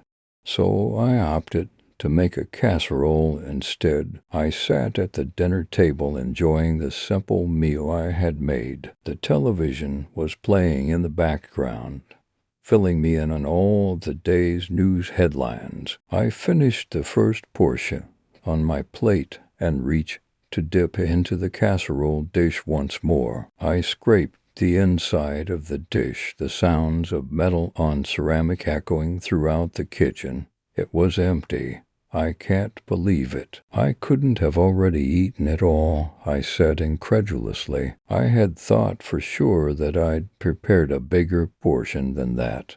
And I didn't remember emptying the dish fully onto my plate. Thoughts ran through my head in an attempt to reason out the matter. Had it baked up to be less than I'd anticipated? Had I spilled some on the table while dishing it onto my plate? In search of the missing food, I placed the palm of my hand on the tabletop and moved it steadily over the area within my reach. As I was doing so, there was a distinct movement in front of me. I gasped, and my heart rate immediately quickened. I felt the blood pulsing through my neck. This sound was not as subtle as the others I'd been hearing. It was obvious, a sudden motion of something moving across from me. I continued listening, but all I could hear was the much too chipper other man on TV giving the forecast. Suddenly I was overwhelmed with a feeling that I was no longer alone at the kitchen table. "Is someone there?" I called out, hoping there was no reply. Silence. I felt a shift in the air pressure, as if something moved behind me, followed by the creak of a floorboard. I froze. Something brushed against the back of my hair. Gentle as a feather, I recoiled and let out a squeal. I shot up out of my chair, made my way to the corner of the kitchen, and turned to face the interior of the room. "Who's there?" I demanded. No answer. By this time I was breathing heavily, practically hyperventilating. My chest and throat radiated heat as my heart raced inside, giving me the sensation of acute indigestion. I thought I might vomit. I slowly made my way to the doorway leading into the living room. I stood there for what seemed like an eternity, listening for something, anything that would explain the circumstance. Eventually I moved on and worked my way into the hallway bathroom. I locked the door behind me. It took over an hour and a half for me to calm down. While in the locked bathroom, I wrestled with my thoughts. I reasoned with myself. I didn't want to admit that my mother was right, but maybe I shouldn't be living alone. It appeared to be taking its toll on me. On the other hand, all of these things could be logically explained, I told myself. If I wasn't blind, I'd have seen whatever it was that caused the noises, and it would be so obvious. I'd laugh about how ridiculous it was to be scared of it. I'm sure. At least that's what I tried to convince myself. What finally brought me out of the bathroom was the ringing of the telephone. I admit it startled me at first, but only because it had been so quiet for the last 2 hours. I cautiously opened the door and entered the hallway. My phone was in the living room. I approached it quickly and answered. Hello, hey, Sarah, it's Jill. Thank God. It was just my friend, Jill. Hi, Jill, how's it going? Oh, I'm doing good. I saw you at Espresso Express today, she said in a playful tone, which I didn't understand initially. You did. Mom, I saw you in the window when I walked by on the sidewalk, still in a playful tone. Well, why didn't you come in and say hi? I asked. I didn't want to disturb you. Disturb me? Why would you be disturbing me? Because, silly, I assumed you were on a date. Who's the lucky guy that was sitting with you? My mouth slacked open. I couldn't breathe. I couldn't form words. Sarah, Jill asked. Are you okay? I dropped the phone. I could still hear Jill's muffled voice even though the speaker was face down on the carpet. I frantically made my way around the house, arms flailing in front of me. Who are you? I yelled into the house. What do you want? I was terrified, but also angry. I felt violated. I didn't necessarily want to encounter whatever it was, but I couldn't go on hiding in my own house any longer. I spent hours searching every square inch of the property and found nothing. I finally went to bed after I was able to calm down, but I did not fall asleep until the wee hours of the morning. A light rustling sound woke me not long after I fell asleep. Still in the dark hours of early morning. I wasn't sure at first if it was real or if I had dreamed the noise. As I was about to get up, I noticed that the sheets next to me were pulled back. I stretched out my right arm into the empty space beside me. It felt warm, as if someone had been lying there with me. The events of the previous day flooded back into my memory. My sightless eyes welled up with tears as I began to question my own sanity. Frustrated, I bolted up and out of the bed. I threw on some old clothes and headed toward the front door with the intention of fleeing the house, unsure exactly where I was going to go. Maybe Jill's place. She lived fairly close. I wanted to take my cane with me, as I always did whenever I went outdoors.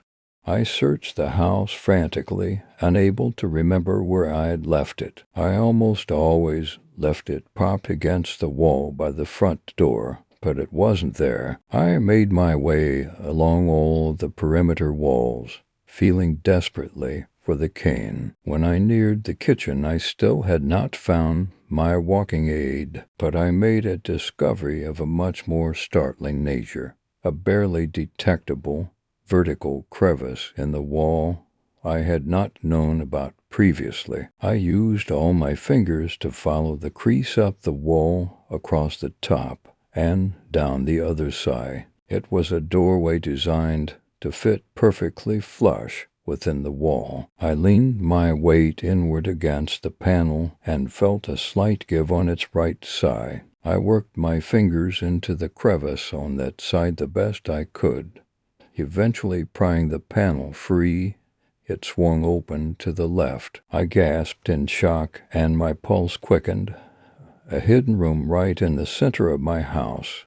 How I wish that I would have had sight at that moment. I faced a completely unexplored territory inside my own house, with the possibility that someone else was in there with me. I entered slowly, arms extended. Is someone in here? I whispered, afraid to ask the question. There was no response. I stepped forward. To my right, I discovered a flat surface, a tabletop. I ran my hands along its surface. On top of the table, I was able to make out several unopened cans of food. No doubt these were the missing canned goods I'd been looking for. The table also contained silverware and a can opener that disappeared weeks ago. My heart rate increased even more and my palms began to sweat. I worked my way forward until I came to a wall that I knew bordered the living room. I found a hole the size of a quarter high level. Sweat began to form on my brow as well. I found another similar hole on the next adjacent wall. This wall bordered the bathroom. Tears started to well up in my eyes. I was able to find 2 more holes on the 2 remaining walls bordering the kitchen and the bedroom. I dropped to my knees in absolute horror and disbelief. How long had this person been watching me? How could I have not known? My hands were on the floor in front of me, and I felt something soft. I investigated further with my fingertips. It was some sort of comforter or sleeping bag. At one end was a fluffy pillow. At this point I was not only terrified beyond description, but I was also furious. How dare someone spy on me covertly from within my own walls? I knew I had to run out of the house and get to safety immediately with or without my cane. I decided I would go to Jill's house and we'd call the police from there. I made my way to where I remembered the hidden door to be, my arms sweeping the area ahead of me in a panic. Instead of the open door, my hands found the warm torso of a human, a male standing silently in the doorway. He grabbed both my arms and pulled me out of the hidden room and into the house. We struggled in the kitchen. I kicked at him and screamed as loud as I could into his ears. I was able to get one arm free, and I used it to grasp for the fire extinguisher that I knew would be by the oven. He attempted to pull me away, but my fingers reached its nozzle. I swung it at him, feeling the metal cylinder connect with the back of his skull. He released my other arm and I pulled the trigger in his direction, enveloping him in a cloud of white foam. I ran into the utility room off of the kitchen where I knew my only advantage existed. The fuse box. I found the box and tripped every lever I could find, eliminating all power from the house. If this perverted psycho wanted to kill me, he'd have to do it on an equal playing field. In the dark, the intruder had not followed me into the utility room. The fire extinguisher must have dazed him. I remembered the toolbox I kept in that room, and I quickly retrieved the longest screwdriver I could find. I stood in the corner and listened carefully. If he was still conscious, he would not be able to move around in the pitch darkness without creating noise. I would surely detect his movements. I held the screwdriver against my chest, gripping its handle tightly with both hands.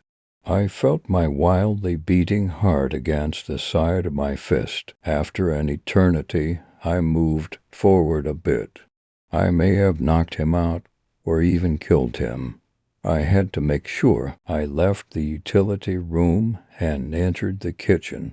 There was still no sound from anywhere in the house. I passed into the living room and headed toward the front door.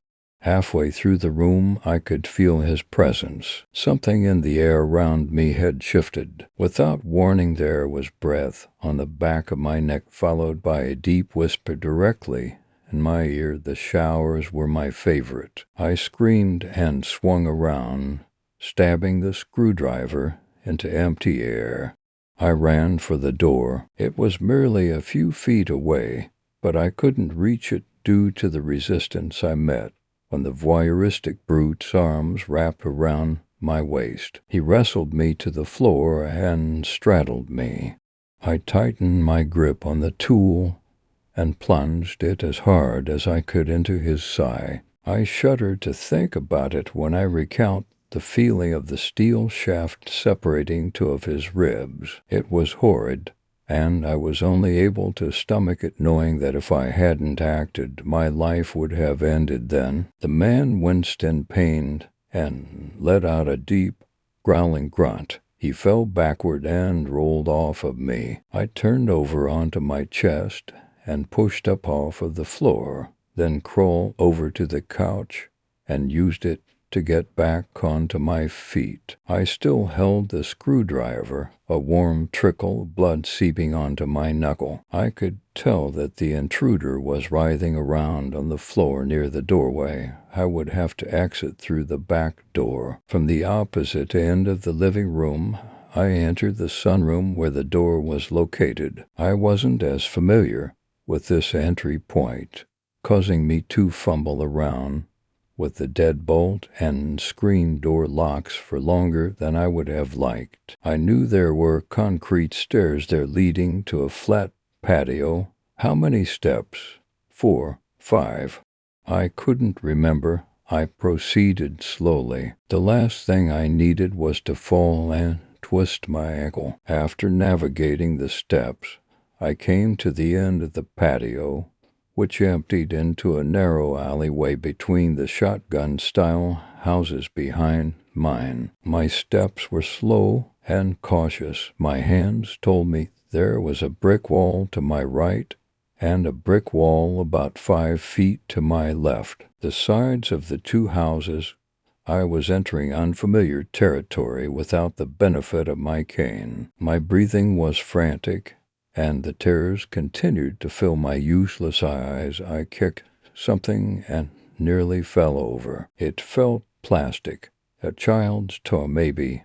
I was moving much too fast compared to my level of comfort with the surroundings, but I had no choice as footsteps were approaching behind me. I picked up the pace, waving the screwdriver out in front to buffer my impending collision with any obstacles. 10 more feet of forward progress, and the screwdriver alerted me with metallic clanging to the presence of a chain-link fence connecting the two houses. I stopped and cried out, my voice breaking up through my tears. No, I turned around, my back to the fence. I began swinging the screwdriver violently. "Leave me alone," I screamed. More hyperventilating, more tears. The man approached slowly and then stopped just a few feet away from me. I got the feeling he could see what he was doing. Either there was an electric light in this alley or the dawn had already crested enough that ample ambient light was available. I didn't know which one was the case because I had no idea what time it was. Knowing I was about to die, I just wanted answers. How long? I managed to ask, "How long have you been in there?" My voice was angrier than I'd expected. "Since before you lived there," he replied calmly, his voice deep. "I got lucky with you, a blind girl. With the others, I couldn't come out in the open. When they were home, I couldn't sit and eat dinner with them. I couldn't stand over them while they worked at their computers. I couldn't go to the coffee shop with them." There was a pause as he moved even closer. "I couldn't stand next to them in the bathroom." I cried uncontrollably in a whirlwind of emotions. I had never before felt so violated, so angry, and so terrified all at the same time. There was sudden movement again in front of me. "Don't touch me," I demanded as I held up the screwdriver. I don't know exactly how it happened. I don't know if he didn't see the tool or just didn't care, knowing that he was caught. But as he lunged forward, he managed to impale himself on the screwdriver and pin me up against the fence. My hands were still gripping the handle, but it was so deep inside him that his shirt was touching my fist. His breathing became gurgled, and his last words to me were, "I couldn't snuggle next to them in bed either. We collapsed together as one unit. The fence tore at my back as we slid down onto the ground. His dead weight nearly crushed me, but I managed to push him off and crawl away. I crawled all the way back to my house and through the back door and into the living room to my phone. I sobbed hysterically as I keyed in the digits 911 and fell to the floor.